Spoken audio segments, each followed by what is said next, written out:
Question 21. The diagram shows two semicircular arcs, PQRS, which is this large one, and QOR, which is this smaller one here. That's the semicircle. The diameters PS and QR of the two semicircles are parallel. So these two lines here are parallel. PS is of length 4 and is a tangent to the semicircular arc QOR. So that is exactly in the center, and that's at a tangent. It's at right angles to the radius just here. And it says, what is the area of the shaded region?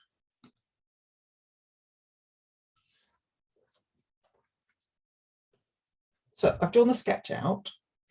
What we are told is that this is the semicircle. And so if we look at just this upside down semicircle, if you like, this length and this length have got to be the same as this length as well.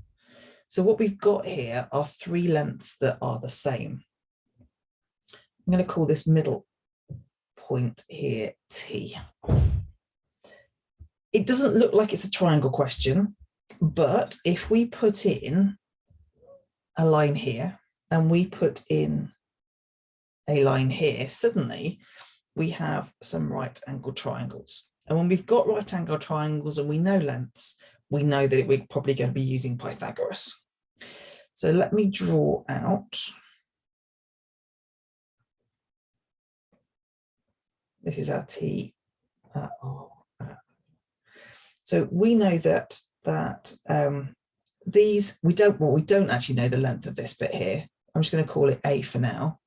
The thing that we do know though is this length here going from O to R. We know what that is because we're told the whole diameter is 4.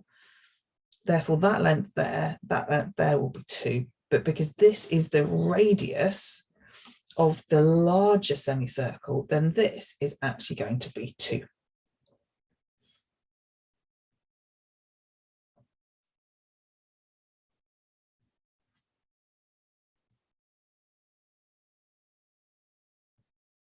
A and A are actually going to be, they're going to be the same.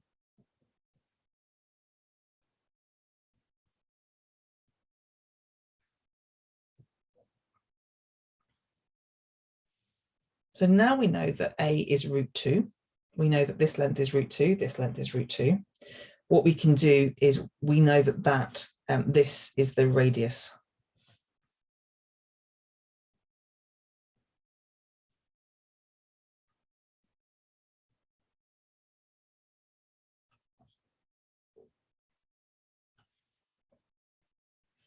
So therefore the area of the small semicircle is half, because we're looking at a semicircle, pi r squared, where r is root 2. Root 2 squared is just 2. 2 divided by 2 is 1. So therefore the area is just going to be pi. So the area of the small semicircle is going to be pi. The area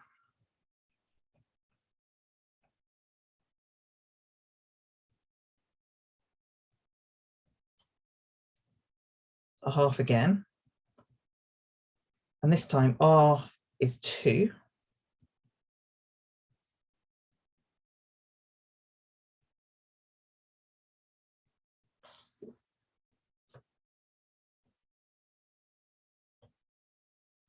Okay, so we've now the area of the large semicircle is 2 pi.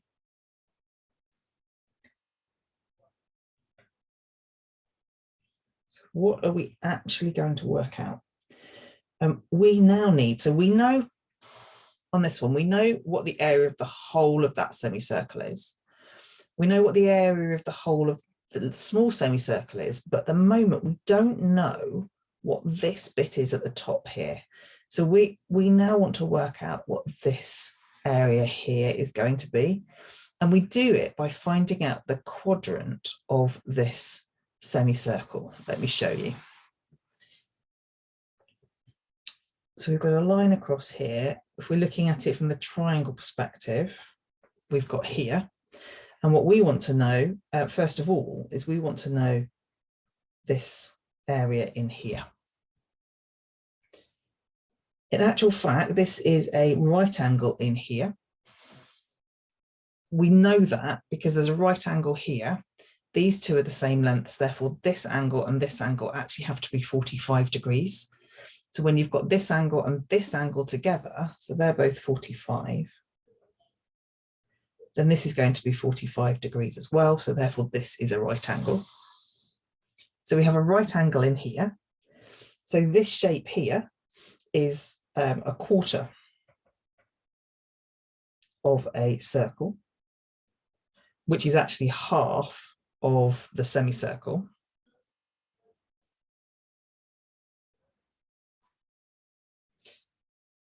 So the area of the quadrant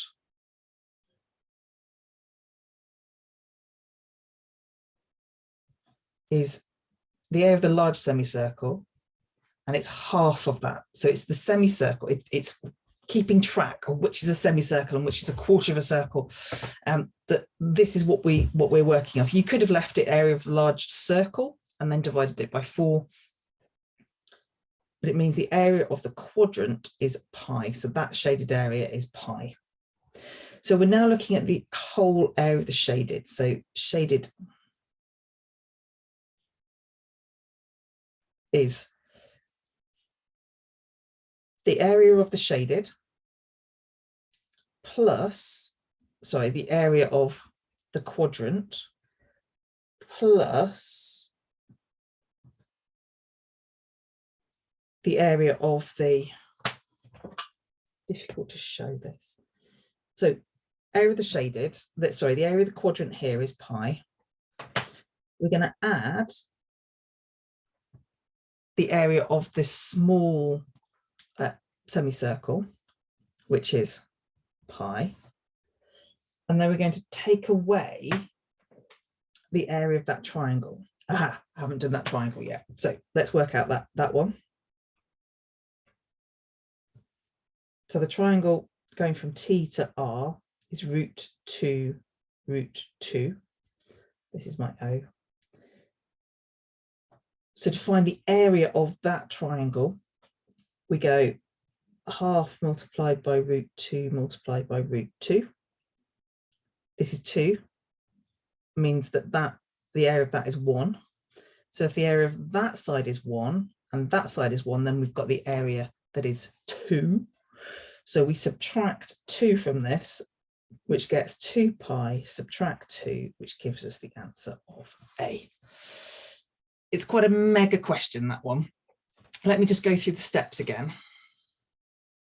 So we started with this, this diagram here. We started without needing to, so we didn't shade in those bits. So we didn't know about the 45 degrees bits. We started by knowing that this length, and this length were the same. We drew a triangle, knowing that this was the radius, so we knew that this length was 2, and that gave us, using Pythagoras, it gave us the length of these 2 bits in here. So it gave us this length and it gave us this length. That gave us the radius. One of those is the radius of that small semicircle in there. And by knowing the radius of the small semicircle, it gave us the area of the small semicircle, which was this pi. We could work out the area of the large semicircle. We know that that has a radius of 2.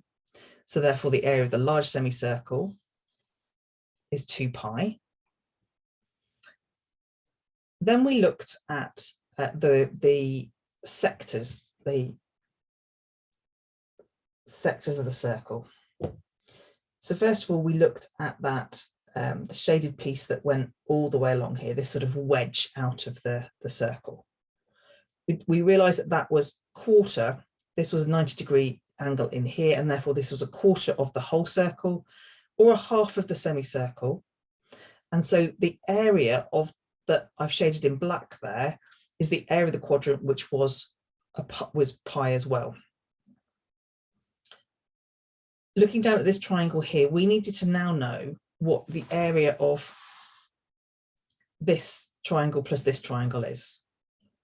And we can use the information that this length is √2 and this length is √2 to find this triangle here. When we do that, we realize that each of those triangles in there is 1. So the area of that triangle in here is 1. The area of this triangle here is in 1.